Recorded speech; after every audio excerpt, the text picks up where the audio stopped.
Thank you, Madam Speaker, for giving me an opportunity to contribute to this motion.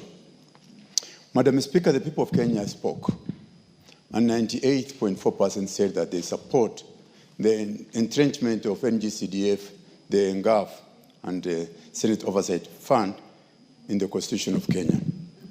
Madam Speaker,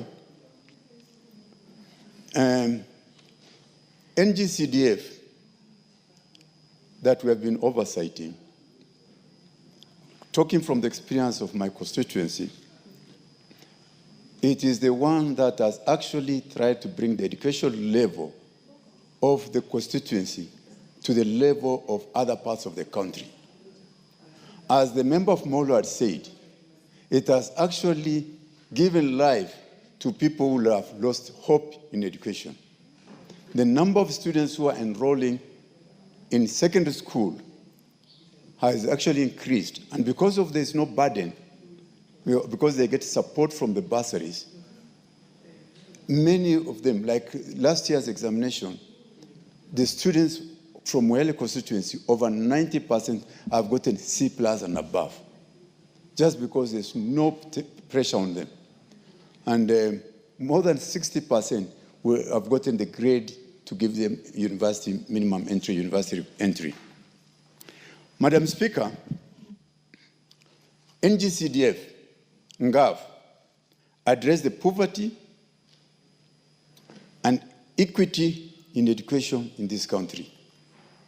Madam Speaker, if you go to some constituencies like where I come from, where teachers in a school, in a village, do not have classrooms, that one classroom, between one wall and the other are two classes, and there's a third class reading, schooling, learning outside on a wall. If you go to see these places, you feel very, very pathetic. You'll sympathize with the situation that people are living in.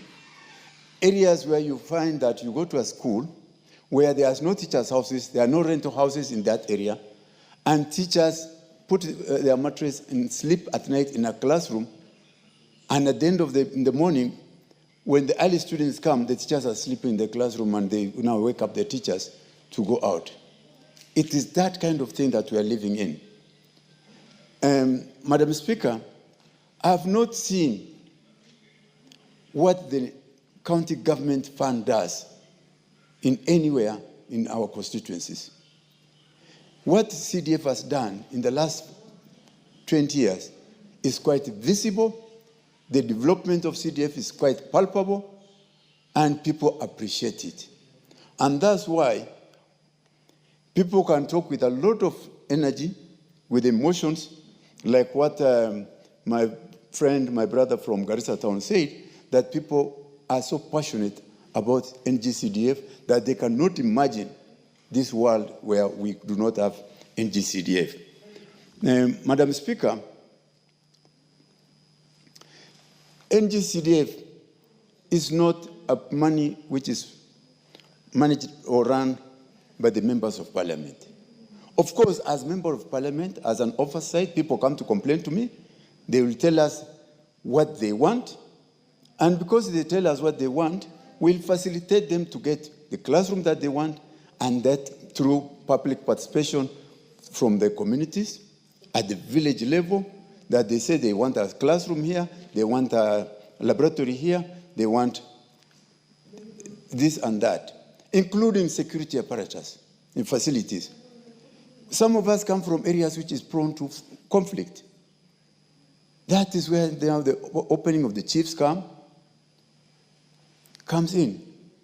And with the chief come, then we'll be asked to put up some AP posts so as to enhance security.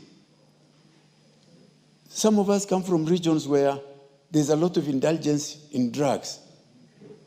It is through CDF, if it was not taken away from us, that we will have engaged the young people in sports.